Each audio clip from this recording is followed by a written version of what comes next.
What a fight that was. So David Benavidez versus David Morrell was a fight that delivered on multiple fronts where I think we learned a little bit about both fighters. So I want to start with the elephant in the room, that third scorecard.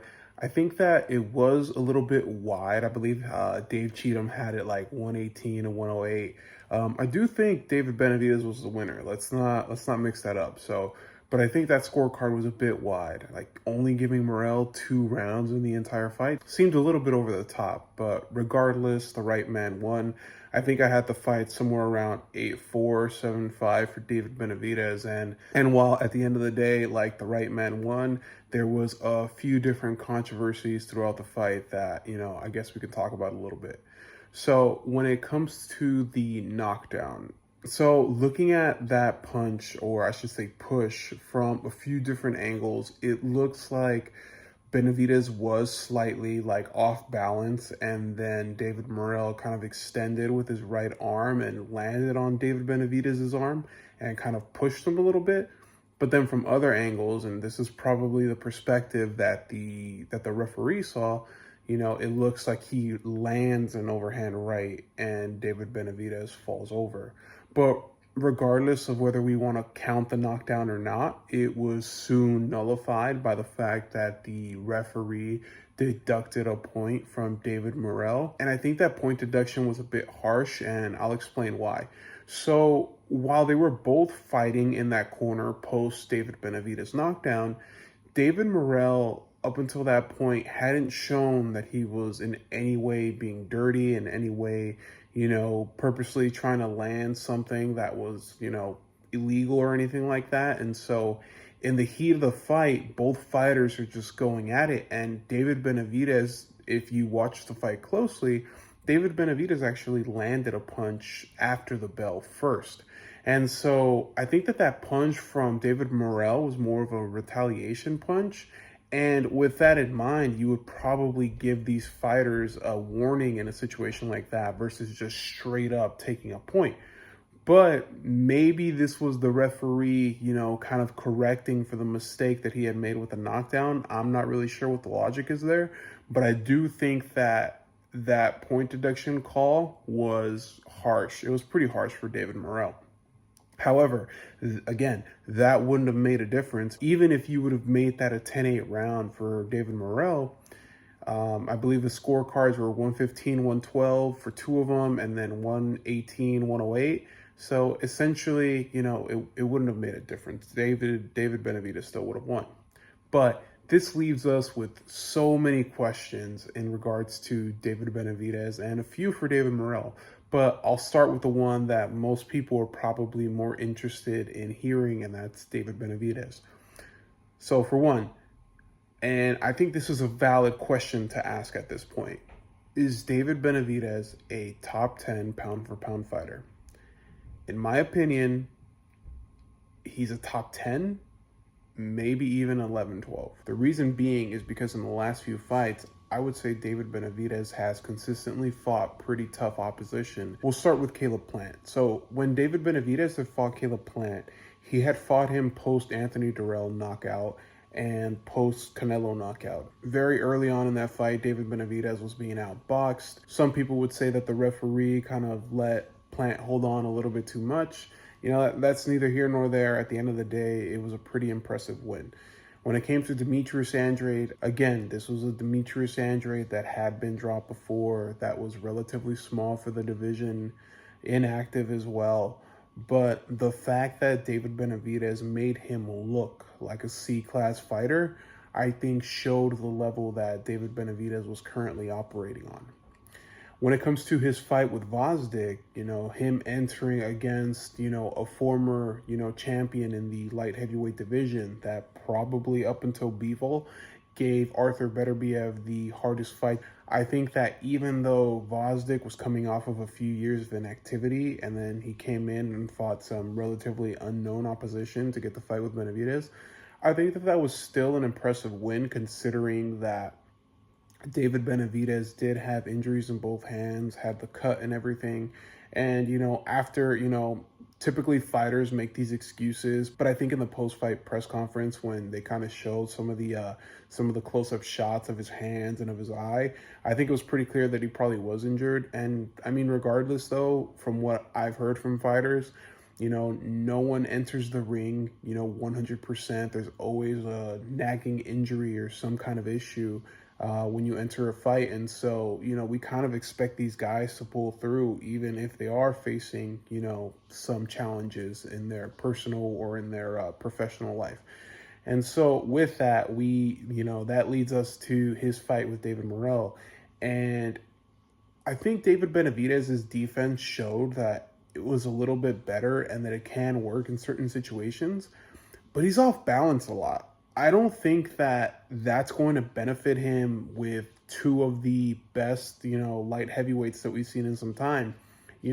I think that his shot placement has definitely improved. The way he was going to Morrell's body was extremely convincing. And I want to say it was probably one of the best parts of the fight to watch, because you would see Morrell kind of like put his guard up and then Benavidez would just like rip to the body. And you could tell that it was definitely hurting Morrell regardless of what he was saying. I mean, his side at one point was like turning extremely red. And so I think the fact that David Benavidez was like, splitting the guard with uppercuts, and the fact that he was kind of like creating a variety of punches showed that he's a pretty dynamic fighter when it comes to his offense. And I think at this point, it's pretty clear that David Benavidez's offense is his defense. Like, his face was all marked up, and I know that that's not a sign of who or, what happened in the fight. But I think that the way that he places his high guard, like even when these fighters are punching and the punches are being blocked by Benavidez, the fact that he keeps his gloves so close to his face, I think he's probably going to have an issue with a fighter like Beterbiev when it comes to things like that. The next question that I'm sure you guys have is, did his power carry up to 175? I don't think so. So the reason I would say that, and I'm one of those people that never thought David Benavidez was a power puncher. Like, people keep making him out to be this like one-hit KO artist, and that has clearly shown, even in the lower weight classes, that that is not the case. Do I think he hits hard? Yeah, sure. But most fighters hit hard. Like, they're all there to knock you out. Even the ones with with no knockouts on their records, ask Jaime Munguia. So I think that his power at 175 is a little bit nullified. He's not looking as massive as he was at 168. And it's crazy because it was just a 7-pound weight jump.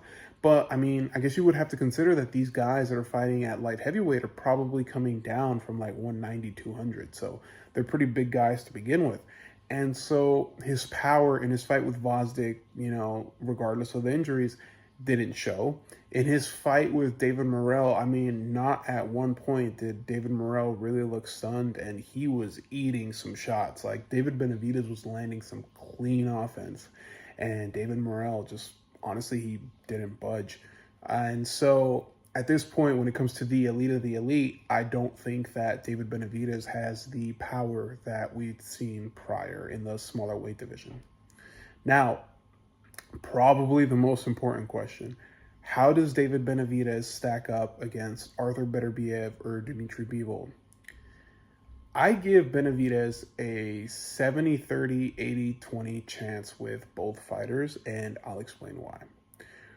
When it comes to the matchup with Arthur Beterbiev, some of those shots that David Benavidez was blocking from Morrell weren't necessarily penetrating his guard, but there was still enough pop behind them to be able to bruise up and kind of rock David Benavidez around. And I believe it was the fourth round, Benavidez was getting a bit aggressive while Morrell was on the ropes. And when he was throwing a big wide shot, David Morrell came in with like a short check right. And when he landed that punch, you could see it kind of stop Benavidez in his track. And I don't want to say it stunned him, but it shook him up a little bit. A punch like that landing cleanly from Arthur Beterbiev is not going to go his way. Dmitry Bivol was blocking so many of Arthur Beterbiev's punches in the first fight, and his face was still swollen beyond what any other fighter has been able to do to him up until this point. I think it shows that Artur Beterbiev's power is legit. And Beterbiev has also shown that he's a technical fighter when he wants to be. For being, a dinosaur at 40 years old, he's still, what many would consider in his prime. And I think that the skill set of Beterbiev and just the overall power, I don't think Benavidez is going to be able to match him in that regard. And so I think that Beterbiev might actually get the stoppage in that fight. And honestly, I don't really think Benavidez has enough experience or as much size yet, if that makes sense. Like, Beterbiev is a thick dude, and Benavidez just like he's filling out and he's not looking as special at 175. When it comes to Dimitri Bivol, and this is probably the guy that, Benavidez would be the most confident in beating just because he's already sparred with him and things like that. But, when fighters are sparring, they're there to improve. They're there to work on certain things. And so while David Benavidez talks a lot about what happened in sparring, I don't know how much of that would actually play into the fight.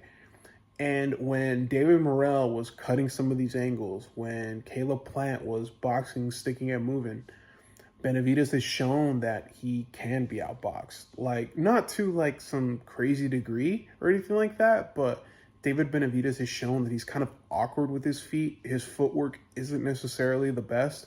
Like, it's not as bad as people make it out to be, but it's not great either. And when David Morrell was cutting angles and when he was choosing to jab, which rarely happened to his detriment, I mean, he had a longer reach and he should have used it. But when he was choosing to do so, or when he had the ability to do so, he was able to control the distance and the pace of the fight with Benavidez. I think Dimitri Bivol is a much better boxer than David Morrell at this point. I mean, David Morrell, you can tell with a few more fights, he probably could have beat Benavidez. But we're not going to talk in the world of hypotheticals, right? Like, they fought now. This is when they both decided to meet in the ring. And I think it was a competitive fight. Like, Benavidez clearly won it, but it showed that both fighters are right below the top echelon at the light heavyweight division. Another question that people have is, whether or not that David Benavidez and Canelo fight would, be a lot closer than some people thought. Now, I always had Canelo winning, and it wasn't because of David Benavidez' size, it wasn't because of his defense or anything like that. I just think that David Benavidez throws too many punches for a master counterpuncher like Canelo to not land.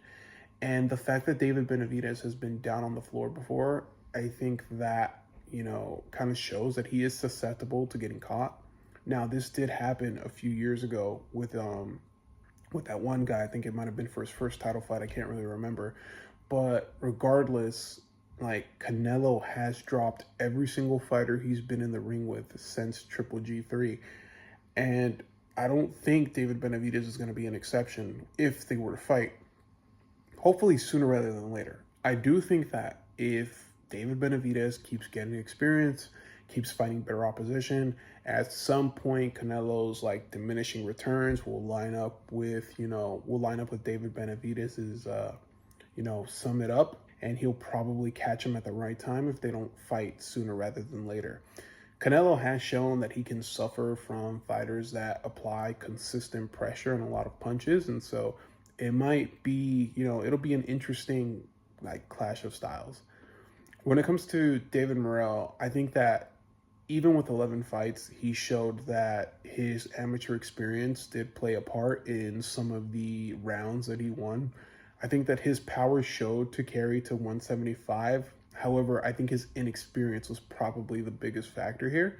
It showed that there were certain moments where we all kind of like were looking at the fight and thinking like he should just kind of like bite down a bit and walk David Benavidez back. We saw hesitation. Now, credit to David Benavidez because he's probably the reason why Morrell hesitated to come forward. But even in his corner, like Ronnie Shields had said in one of the rounds, like, all right, now it's your turn, make him go back. And I don't know if it's the inexperience of not listening to his corner or the fact that he just couldn't find a way to adjust his game plan. But at that point, David Morrell could have done just a little bit more if he, would have had the wherewithal to like listen to his corner and to adjust to some of the angles that Benavidez was giving him. Where he comes from here, I mean, clearly he's like right below the upper echelon. So there could be so many interesting fights made with David Morrell. I mean, do I think a rematch is warranted? Not necessarily right now. I think David Benavidez clearly won. It was a competitive fight. Like, here's the thing: like the rounds were competitive, but there was still a winner, even though it was like a slight, even though it was like a slight like difference in skill or whatever and experience. Like there was still a clear winner. And so I don't think that we need a rematch right now. I think Benavidez is on this path to becoming a superstar in the sport, and David Morrell still needs to gain just a little bit more experience. And so I wouldn't be upset at watching a second fight, but in a couple years, not necessarily right now. Another thing that we learned in this fight is that with a little bit more experience, Morrell is probably going to give so many fighters so many problems. And his style is entertaining to watch. I think that he brought a solid fan base, which I didn't expect. There was a few, Cubans and people from Minnesota that were in attendance from what I was able to discern. The fighters that we think are the best are starting to build these fan bases, and I think that with the best fighting the best, you're only growing the sport. And matchups like these that we don't get too often, I think we I think we should really cherish them while we get them, especially when they're not coming from Riyadh season. It just shows the willingness of these promoters to now step up and give us the fights that we want to see. So overall, it was a great fight. It was a fight that I think we learned a lot from both fighters, and I don't really see David Benavidez beating any of the 175 champions, but I think this does place him in the top 10 pound for pound list. At this point, the guy's done you know, I think the guy's like earned it at this point. I think we could all agree on that. I'd like to hear your guys' thoughts in the comments. Let me know what you thought about the fight, if there was anything that you might have learned from either fighter. And, I'd really appreciate it if you guys could like, comment, and subscribe. It goes such a long way, especially for a small channel like this one. And until next time, thank you for tuning in.